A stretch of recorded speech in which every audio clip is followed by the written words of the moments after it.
종교의 본질이 어느 종교이든지 내가 믿는 신이 그 궁극적인 그 존재의 신이 참 생명의 종교인가 아니면은 거짓 종교인가 이걸 우리가 구분을 해야 되겠죠. 구원을 받기 위해서는 우리가 예수를 믿어야 된다. 거기에까지 도달하는 과정이 쉽지가 않습니다. 세상에는 많은 종교가 있습니다. 그 가운데서 기독교를 택하고 또 예수를 믿는 그 과정 또한 쉽지가 않습니다. 근데 또 하나는 우리가 예배당에 다 나오고 예수를 믿는데 그 예수를 어떻게 믿어야지 구원에 도달하는가 그 문제도 우리가 깊이 생각해야 됩니다. 자, 왜냐하면은 교단마다 또 개인마다 또 교회의 특성마다 예수를 믿는 방식이 다르고 또 예수님에 대하여서 생각하는 믿음도 다 다르기 때문입니다. 그래서 어떤 사람은 그 율법적으로 예수님을 믿습니다. 또 어떤 사람은 입으로는 예수를 믿는데 행함은 전혀 따르지 않는 사람들이 많습니다. 또 어떤 사람은 예수를 믿으면서도 죄는 계속 짓고 있습니다. 또 어떤 사람은 예수를 정치적인 해방자 예수로 그렇게 믿는 분들도 많습니다. 또 어떤 사람은 예수를 하나님이 아닌 인간 예수로 그렇게 믿는 분들도 있습니다. 중요한 것은 예수님이 우리에게 요구하는 믿음, 그걸 가져야 되는데 거기에 도달하는 것이 쉽지가 않다 이것이죠.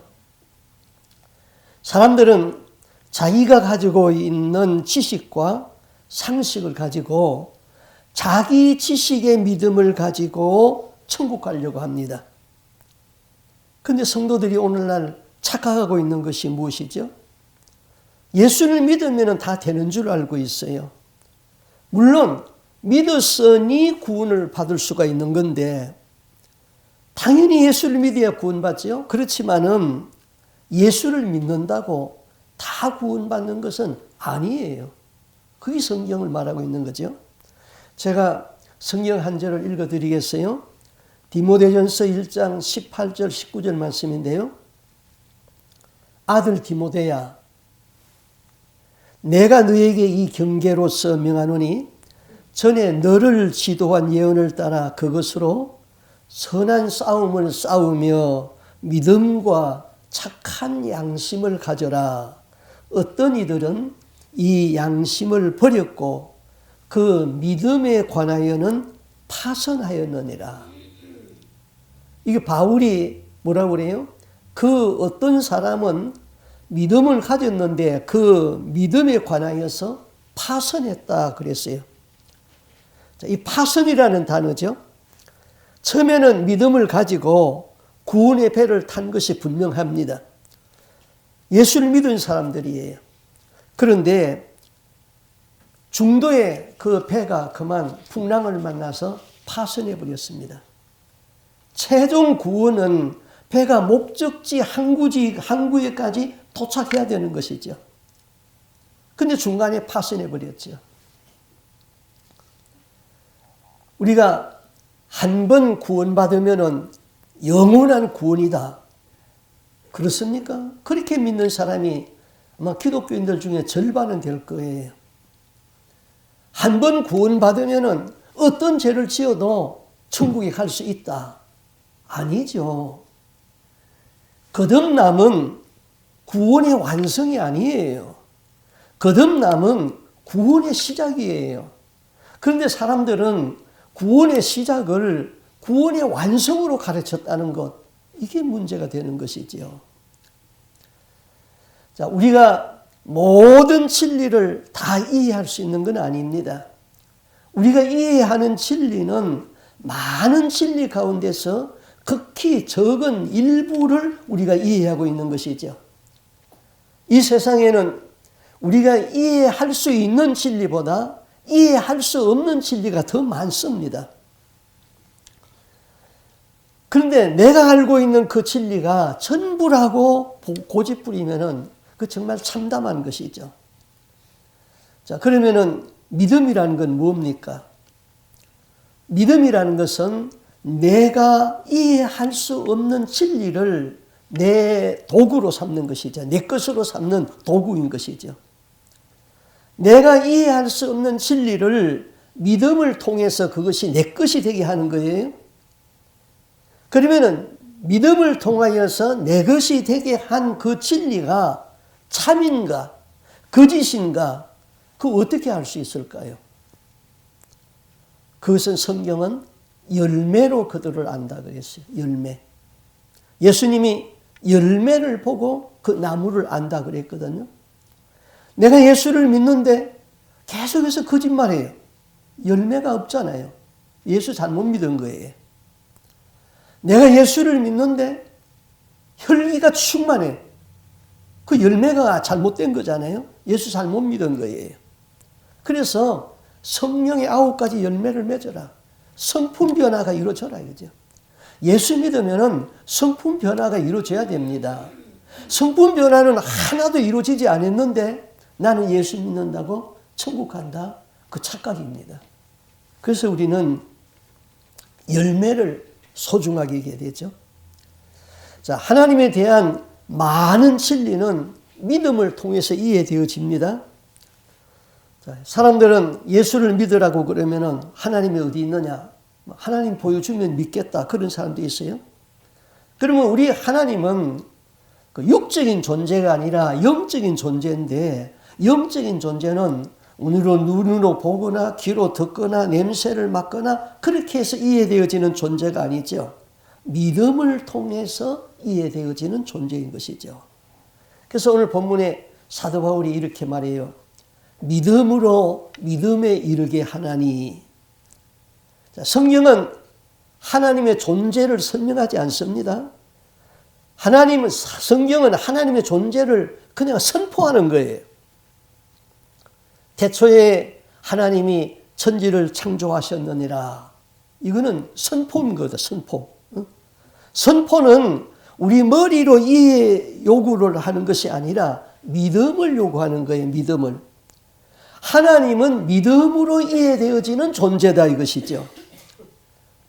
그 믿음을 가지고 살다 보니까 하나님의 존재가 우리의 삶에서 증거로 나타나게 되는 것이죠. 자, 왜 기도합니까? 기도 응답이 없다면 기도할 필요가 없는 것이지요. 그러나 믿음으로 기도하다 보니까 내가 기도하는 것이 어느 날 내 삶의 현장에서 그대로 응답이 나타나잖아요. 그래서 기도하는 것이잖아요. 선교의 현장에서는 날마다 영적인 싸움입니다. 그러니까 거기서는 절박한 기도가 나올 수밖에 없고 성령의 역사가 나타날 수밖에 없는 것이죠. 우리는 절박하지가 않기 때문에 그런 기도가 안 나오는 것뿐이에요.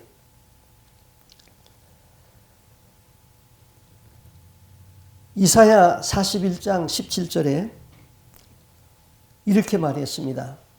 가련하고 가난한 자가 물을 구하되 물이 없어서 갈증으로 그들의 혀가 마를 때에 나 여호와가 그들에게 응답하겠고 나 이스라엘의 하나님이 그들을 버리지 아니할 것임이니라. 목마른 자가 막 물이 먹혀서 갈증을 느끼고 그럴 적에 하나님이 그렇게 기도하는 사람을 내가 응답해주고 그들에게 내가 하나님 된다는 것을 보여주신다는 것이죠. 목마른 사슴이 신의 물을 찾아 갈급한 같이 그 갈급함으로 기도할 적에 응답이 되는 것이죠. 자, 그러면은 우리가 무엇을 믿습니까? 믿는 것은 많은데 첫째는 하나님이 천지 만물을 창조하셨다 하는 이 창조신앙을 우리가 믿어야 됩니다. 그 창조주 하나님은 창조를 할 적에 그냥 아무렇게나 창조한 것이 아니라 목적을 가지고 창조를 한 것이죠. 그러면 창조신앙의 반대는 뭡니까? 진화론이잖아요. 진화론. 자, 우리는 교회에서 창조론을 배우는데 학교에 가면은 전부 진화론입니다. 과학자들이 창조론을 얘기하면은 아주 그거는 비웃음을 당하는 오늘날 그 현실이 그렇게 돼버렸어요. 예. 그러면 진화라는 것은 어떤 목적을 가지고 진화된 것이 아니라 우연히 그렇게 됐다는 것이잖아요. 그럼 우연에는 존재 의미가 없습니다. 그러나 창조에는 존재 의미가 부여되어지는 것이죠. 우연에는 뜻이 없어요. 뜻이 없는 곳에는 의미가 있을 수가 없잖아요. 자, 사람이 이 세상에 뭐 어떤 아메바에서부터 시작해가지고 원숭이까지 와가지고 원숭이 꼬리가 떨어져서 사람이 됐다. 이게 다 우연히 이렇게 됐다. 그러면 우연히 왔다가 아무 의미 없이 살다가 무가치한 존재로 죽는다면 인생은 허무한 것이죠.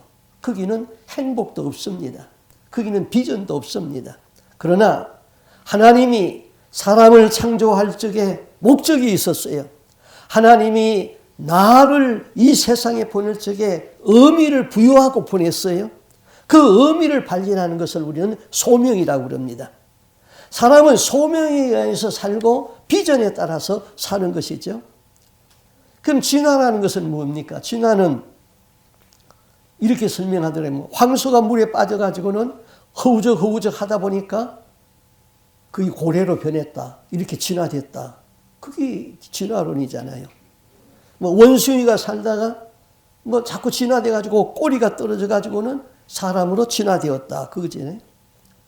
물 한 동이를 바켓스에다가 갖다 떠놓고 거기다가 100년을 놔둬도 거기서 물개가 안 나오는 거예요. 황소가 물에 빠지면은 죽는 것이지 거기서 발버둥 친다고 그러니까 고래가 되는 것 아니잖아요. 그런데 이런 허무맹랑한 이론에 사람들이 도취되어 가지고 빠져 있다 이것이죠.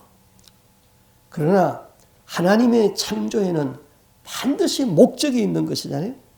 사람이 어떤 물건을 만들 적에 목적 없이 만드는 물건이 어디에 있습니까? 다 목적을 가지고 만들잖아요.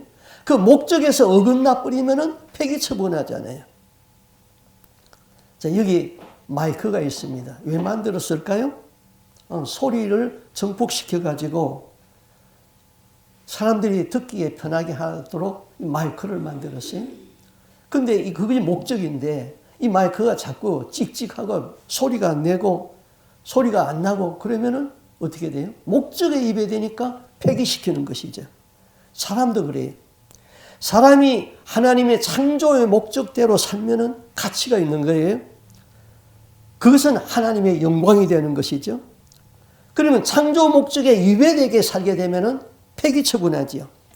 그럼 일찍 폐기 처분해 버렸다. 그건 심판이라고 합니다. 늦게 폐기 처분당했다. 그는 허무라고 그러는 겁니다. 사람은 이 세상에 던져진 존재가 아닙니다. 보냄을 받은 존재입니다. 존재 가치가 있는 인생이에요.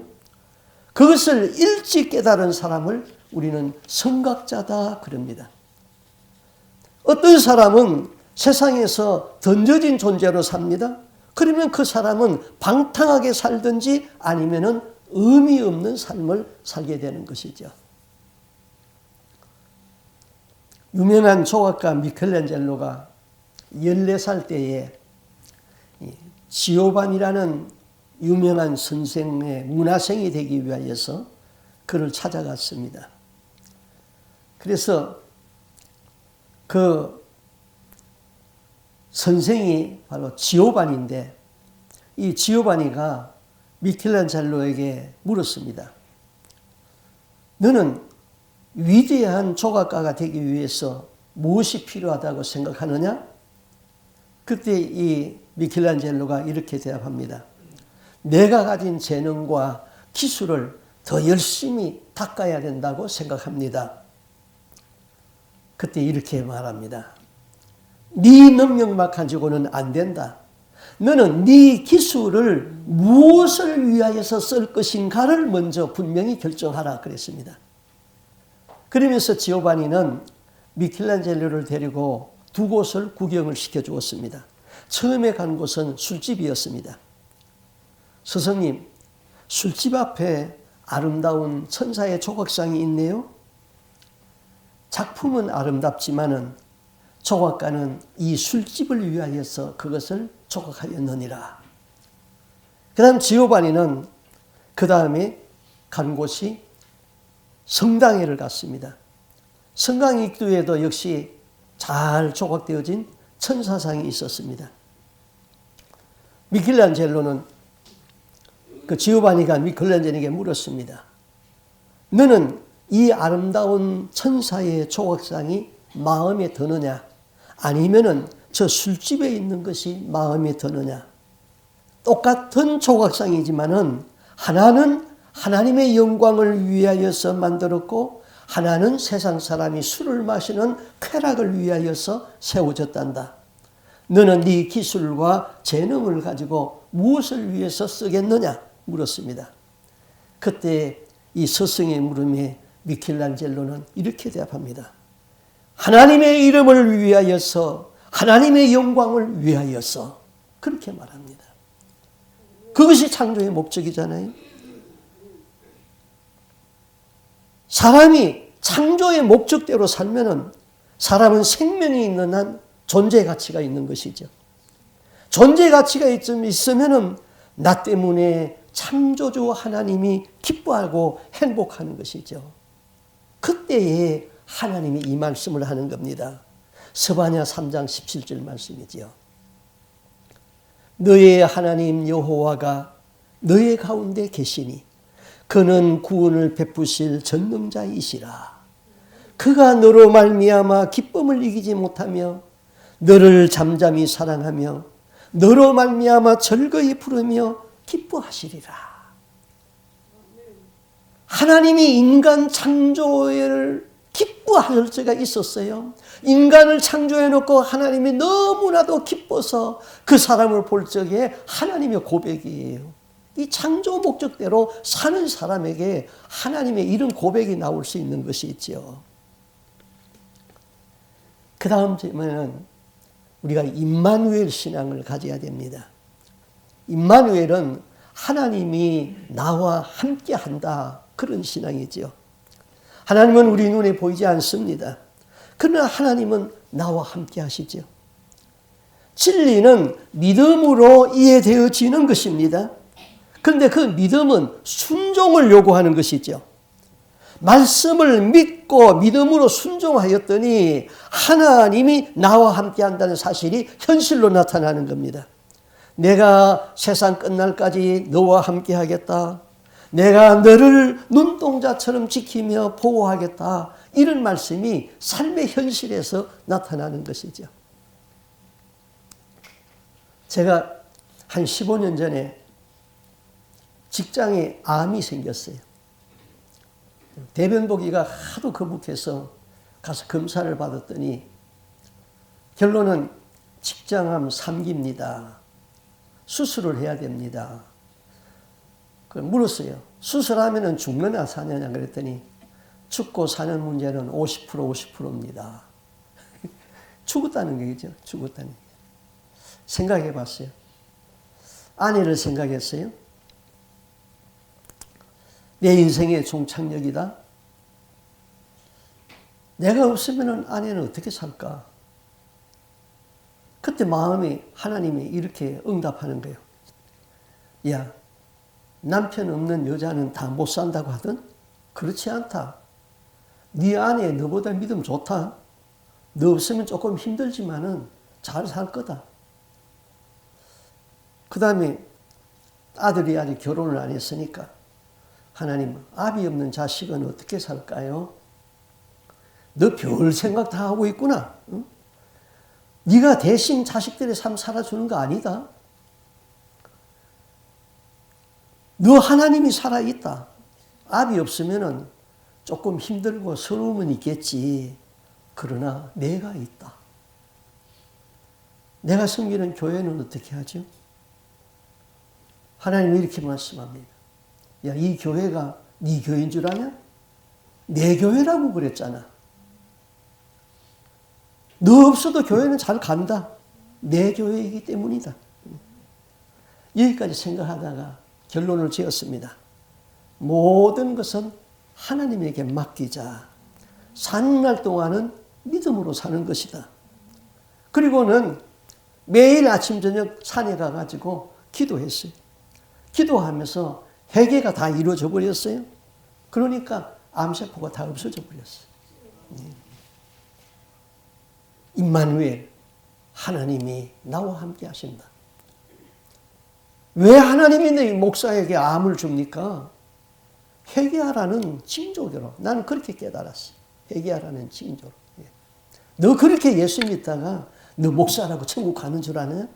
아니다. 어림없다. 완전히 회개가 이루어져야지 천국까지. 바울이 외친 구호가 있습니다. 의인은 오직 믿음으로 살리라. 성도는 오직 믿음으로 산다. 믿음을 가지되 더 큰 믿음을 가져라. 그런데 우리는 신념과 믿음을 혼돈할 때가 많이 있어요.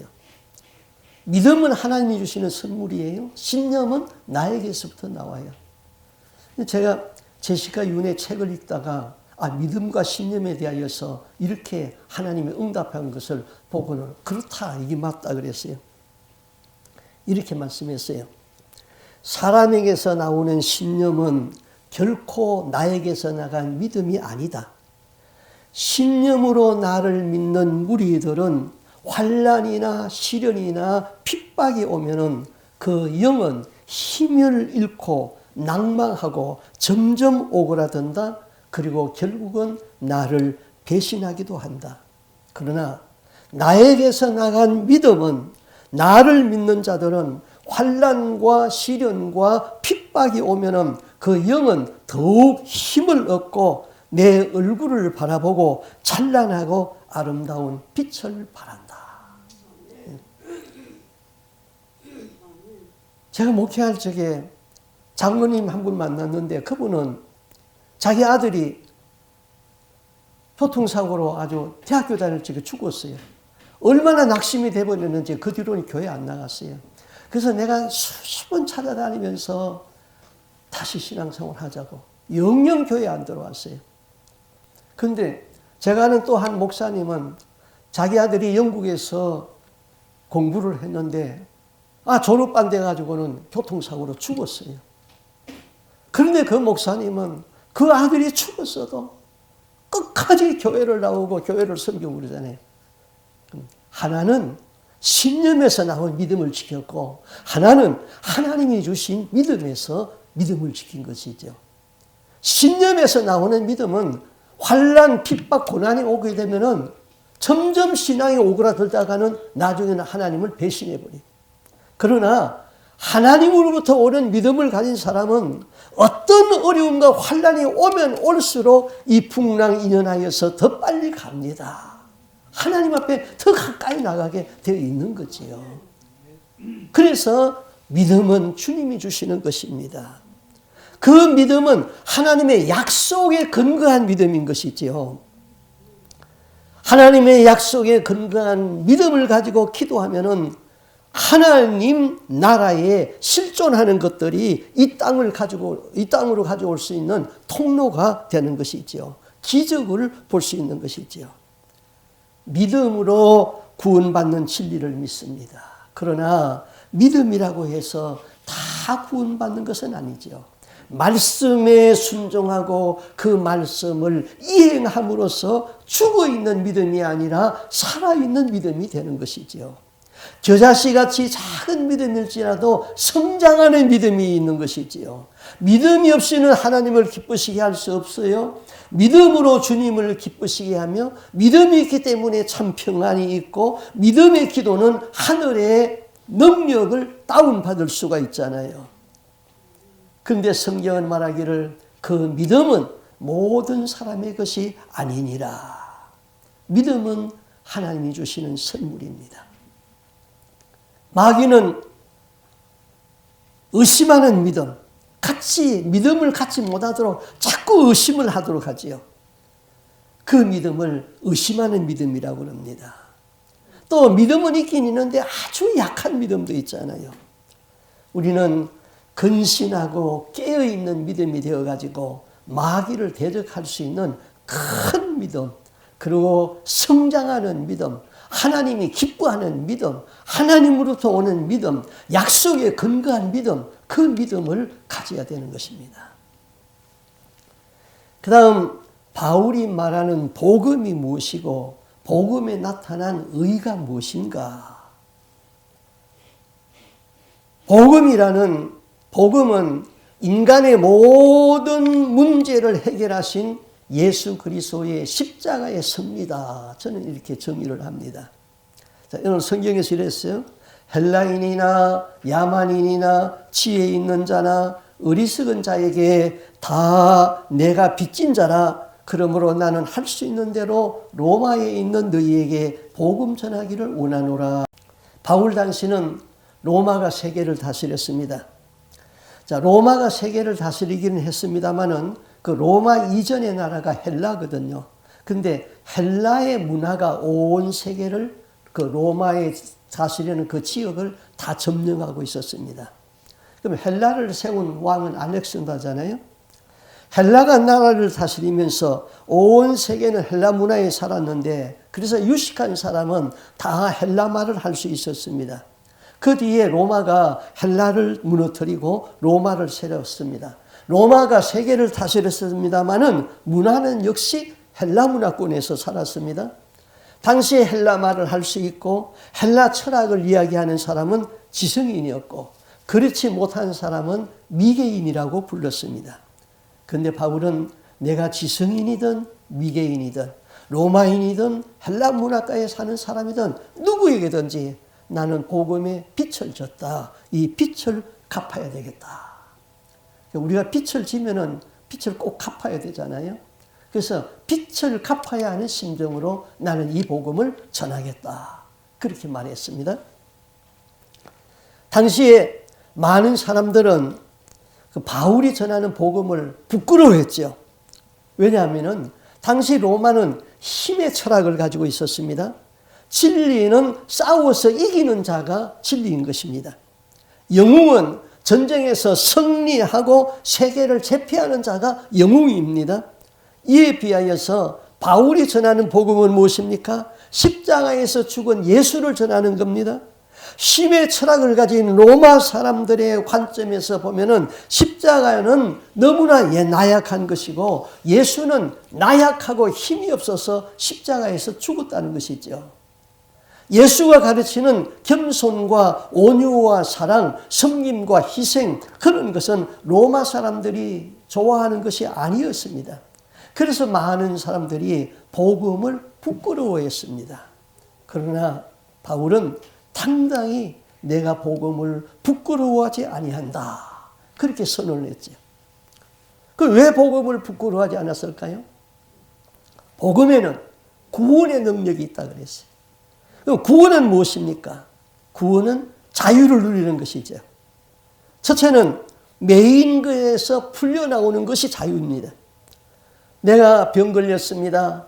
그러면은 병상에 누워서 침대에 누워 있어야 됩니다. 자유를 잃어버렸습니다. 가고 싶은 것을 가지 못하고 먹고 싶은 것을 먹지 못하고 있습니다. 몸이 괴롭습니다. 그런데 복음을 받아들이고 그 병에서 자유한 몸이 되었습니다. 그 복음의 능력입니다. 어떤 사람이 귀신에 붙잡혔습니다. 귀신이 시키는 대로 합니다. 인격이 다 망가져 버렸습니다. 몸이 만신창이가 되어버렸습니다. 그런데 내가 예수를 믿었습니다. 예수의 이름 앞에서 귀신이 쫓겨나가 버렸습니다. 귀신이 몸에서 떠나니까 온전해졌습니다. 이 사람 복음의 능력으로 구원받은 것이죠. 더 근본적인 것은 내가 죄를 많이 지었습니다. 죄책이 나를 누릅니다. 죄를 지었기 때문에 또 죄를 지을 수밖에 없는 환경과 운명에 놓이게 됩니다. 그런데 내가 예수를 믿었습니다. 예수를 믿고 그 많은 죄를 다 용서받았습니다. 심령이 평안해지고 자유함을 얻었습니다. 그것도 구원입니다. 복음의 능력인 것이죠. 내가 죄를 지었습니다. 하나님의 진노가 내 위에 지금 머물러 있습니다. 하나님의 심판이 나에게 떨어질 수밖에 없습니다. 그런데 내가 예수를 믿었습니다. 하나님의 심판이 십자가에 꽝 하고 떨어지더니 예수가 내 모든 죄를 다 담당하고 심판을 받았습니다. 그랬더니 나는 심판이 면제되고 영생이 주어졌습니다. 그것이 구원입니다. 복음의 능력이 것이죠. 죄사함을 받고 영생하는 구원은 오직 예수에 있는 것이지요. 모든 사람은 죽을까 하는 걱정이 있습니다. 죽음에 대한 두려움이 있습니다. 그런데 예수 믿고 천국이 약속되어지고 천국이 믿어집니다. 영생이 믿어집니다. 그래서 죽음에까지 자유해져 버렸습니다. 그것이 구원입니다. 그래서 천국에 들어가는 것이 우리가 믿는 믿음의 궁극적인 목적이 되는 것이지요. 구원은 하나님의 능력입니다. 우리는 능력하면은 그냥 때려 부수는 힘을 생각하는데 그 능력은 때려 부수는 능력이 아니라 은혜가 능력이고 사랑이 능력인 것이지요. 플러신학교에 교수로 있었던 루이스 스미스라는 사람이 수치심과 은혜 그런 책을 썼습니다. 그 책에서 파괴적인 수치심 3가지를 말했는데, 첫째는 세속문화, 그 다음에 2번째는 은혜를 잃은 종교, 3번째는 용납이 없는 부모, 이 3가지를 예를 들었어요. 그런데 이 세속문화의 기조는요, 사람은 외모도 좋아야 되고 능력도 좋아야 되고 기분도 늘 좋아야 한다는 것이죠. 세속문화는 못난 사람을 인정 안 합니다. 잘생겨야 됩니다. 그런데 나의 외모는 내가 만드는 것이 아니잖아요. 부모가 만드는 것도 아니잖아요. 이러한 세속문화에서는 잘생기지 못하면 부끄럽습니다. 그래서 사람들이 너나 할 것 없이 젊은 사람들이 나이 많은 사람까지 성형수술을 하잖아요. 거식증이라는 질병은 10대 소녀들이 예쁘고 날씬한 몸매를 이상형으로 삼고 자기도 그렇게 되려고 사력을 다해서 굶다가 죽는 것이 거식증이라는 병입니다. 세속문화. 그 다음에 2번째는 은혜를 잃은 종교에는 용서가 없다 그랬어요. 용서는 기독교의 가장 기본적인 본질입니다. 우리가 남을 용서하지 못하고 신앙생활을 하면 절대로 구원이 이루어지지 않습니다. 내가 하나님께 용서를 받지 못하면 구원이 이루어질 수가 없어요. 그래서 우리는 다 용서해야 되는 것이죠. 웨밍웨이의 소설에 어느 스페인 아버지가 집을 나간 아들과 화해를 하기로 다짐을 했습니다. 그래서 아버지는 양심의 가책을 받고 신문에다가 이런 광고를 냈습니다. 파코, 화요일 정오에 몬테나 호텔 앞에서 만나자. 아빠는 너를 다 용서했다. 아빠로부터 그 신문 광고를 했어요. 그런데 그 스페인에서 파코라는 이름은 아주 흔한 이름이라고 그럽니다. 아버지가 그날 그 호텔 앞에 갔더니 파코라는 이름을 가진 남자가 무려 800명이 나왔더래요. 저마다 나와서 아버지를 기다리고 있는 것이죠. 용서가 없으면 안 됩니다. 용서. 그 다음에 용납 없는 부모라고 그랬어요. 자녀들을 양육하는데 용납함이 없고 잘못하면 막말로 막 꾸짖어 버립니다. 뉴욕타임즈에서 일본의 범죄로 일본인의 그 범죄를 연루한 것이 다루어져 있는데요. 이런 내용이에요. 미국에서는 인구 10만 명당 감옥에 갔다 오는 사람이 519명이래요. 그런데 일본은 인구 그 10만 명에 겨우 37명밖에 안 된다는 겁니다. 근데 그 기자는 해답을 찾았는데 어떤 사람이 살인죄로 15년 형을 받고 감옥에서 나왔습니다. 근데 감옥에 있을 동안에 한 번도 자기 가족이 면회를 온 일이 없다는 것입니다. 근데 감옥에서 나오자마자 자기 부인한테 연락을 받았는데 절대로 내가 사는 이 동네에 나타나지 말라. 그 다음에 그의 손녀 딸들이 결혼해가지고 손녀들을 낳았는데 그 손녀 딸들의 사진 한 장도 아직까지도 보지 못했다는 것이죠. 그러면서 그 기자는 이렇게 결론을 냈습니다. 일본 사람은 비은혜의 위력을 발휘할 수 있는 위력을 알고 있다. 그랬습니다. 그러니까 체면을 중요시하는 문화는 명예를 훼손하는 자에게는 발붙일 곳을 주지 않는다. 이거죠. 체면 문화죠. 체면 문화. 우리나라도 그 체면 문화죠. 복음은 구원을 주시는 하나님의 능력입니다. 구원은 하나님과의 관계 회복입니다. 능력은 하나님의 처방입니다. 그 능력은 때려 부수는 능력이 아니라 사랑하고 용서하고 화해하는 은혜의 능력인 것이죠. 누구든지 어떤 죄이든지 회개하고 예수를 구주로 모시면은 다 용서함을 받는다. 아버지와 아들의 관계가 회복이 된다. 하나님이 구원을 베풀어 주신다. 복음은 구원을 주시는 하나님의 능력이다. 그래서 복음에는 하나님의 의가 나타나서 믿음에 이르게 하나니 기록된 바 의인은 오직 믿음으로 말미암아 살리라. 이 말씀은 구약의 하박국 2장 4절에 있는 말씀을 사도 바울이 인용한 말씀입니다. 자, 의인은 믿음으로 말미암아 산다. 이 말씀은 해석을 우리가 잘 해야 돼요. 자, 의인은 믿음으로 산다. 그러면은 윤리적인 문제가 되죠. 신실하게 윤리를 지키면서 살면은 의인이 된다. 그런 의미가 됩니다. 그러나 바울이나 종교교역자 루터나 다 그런 의미에서 말한 것이 아닙니다. 믿음으로 말미암은 의인은 산다는 얘기입니다. 바울이 말하는 것은 율법을 행함으로 의로워지려는 너희는 죄 가운데서 죽는다. 그러나 예수 그리스도를 믿음으로 말미암아 하나님이 의롭다고 선언한 그 의가 너희에게 전가된 의인은 산다. 그 뜻인 것이죠. 내가 행함으로 하나님의 의의 기준에 도달하는 것이 아닙니다. 내가 믿었기 때문에 하나님이 내 죄를 용서하시고 의롭다고 선언한 그 믿음을 가지고 사는 사람은 산다는 것이죠. 예수 믿는다는 것이 무엇입니까? 하나님의 아들이 나를 위하여서 십자가에서 내 죄를 담당하고 죽으셨다.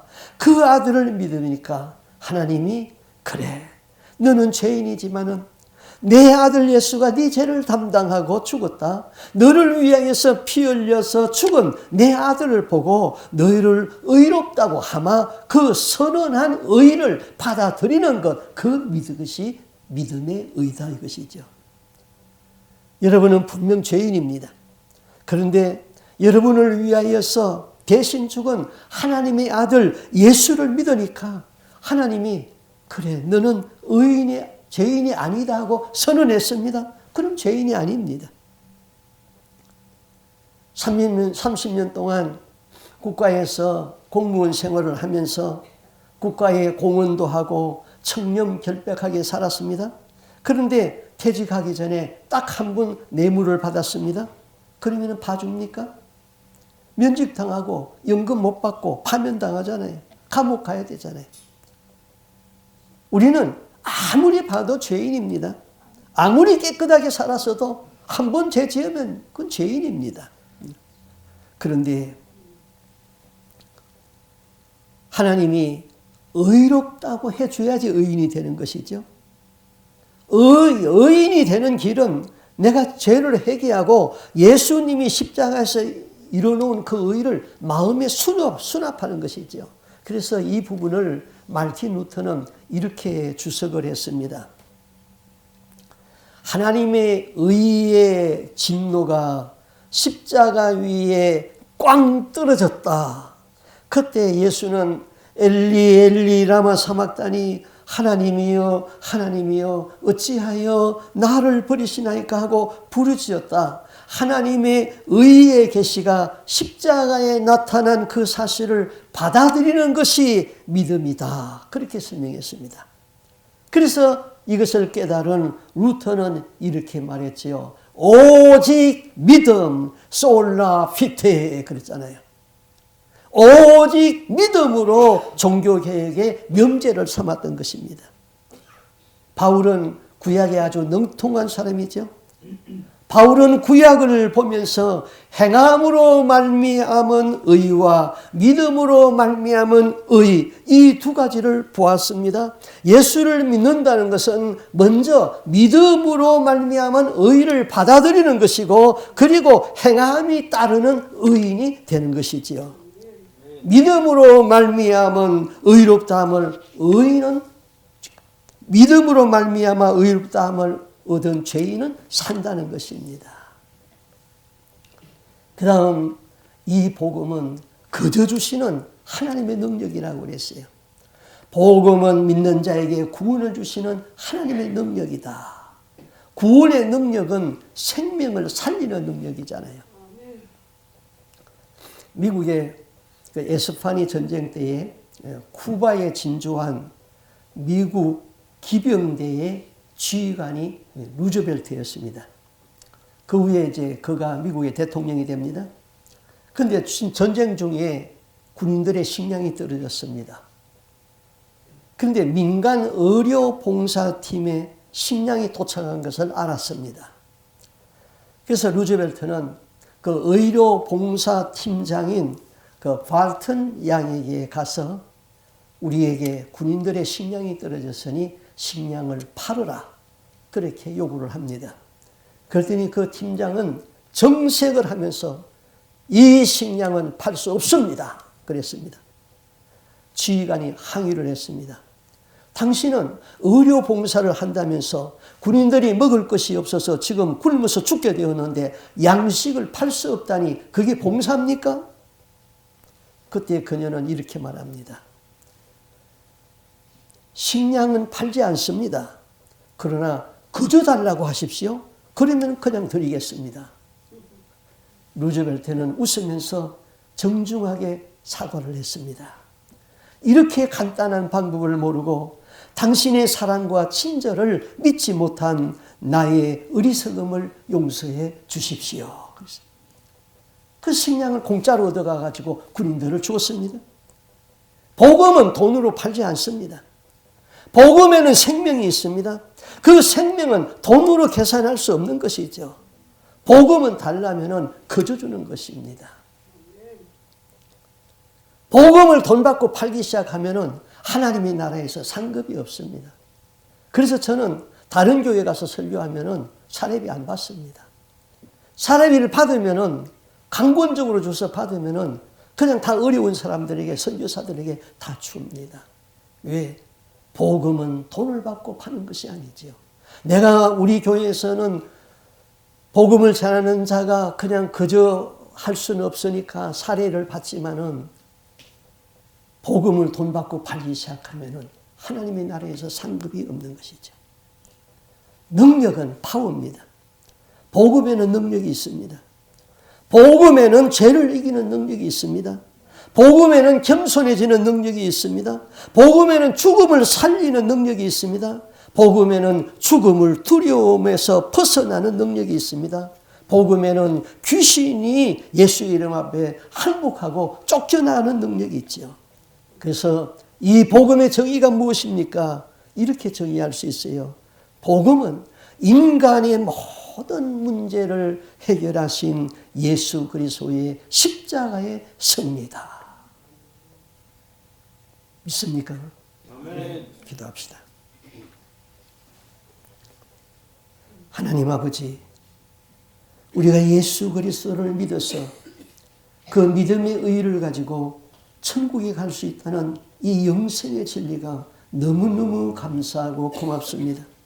주여, 우리들 중에 병든 자가 있습니다. 우리 주님의 능력의 손을 얹어주시어서 예수의 이름으로 깨끗함을 받아 자유함을 얻게 하여 주옵소서. 그래서 복음의 능력을 체험하게 하여 주옵소서. 주님, 우리 주위에 귀신에 붙들린 자들도 있습니다. 저들의 인격이 망가졌습니다. 예수 이름의 능력 앞에 귀신이 쫓겨나가고 저들이 자유함을 얻게 하여 주시옵소서. 하나님 아버지, 우리 모두는 죄 가운데 살고 있습니다. 죄로 말미암아 심판을 받아 죽을 수밖에 없습니다. 그러나 하나님의 아들 예수 그리스도가 십자가에서 피 흘려 주심으로 그것을 우리가 받아줌으로 우리의 죄는 사함을 받고 의롭다함을 얻을 수 있습니다. 하나님 아버지, 우리 모두에게는 죽음의 공포가 있습니다. 그리고 죽음 이후에 우리가 천국에 갈 수 있을는지 걱정도 있습니다. 그러나 내가 예수 그리스도를 믿고 자유함을 얻고 천국이 나에게 약속되어져서 죽음을 두려워하지 아니하고 마지막 우리가 궁극적인 구원을 얻어서 천국에 들어갈 수 있는 것, 그것이 바로 복음의 능력입니다. 우리가 이 복음의 능력을 믿고 믿음으로 사는 저희들이 되게 하여 주시옵소서. 여기에 있는 우리 모든 사람들은 예수 그리스도가 십자가에서 이루어놓은 그 복음의 능력을 의로 받아들이게 하여 주시고 그 다음에 우리의 삶이 성품 변화가 이루어질 수 있도록 하나님의 말씀에 순종하는 저희들의 삶이 되게 하여 주시옵소서. 이 모든 말씀 주 예수 그리스도 이름으로 기도하옵나이다. 아멘. 우리는 죄에서 구하시려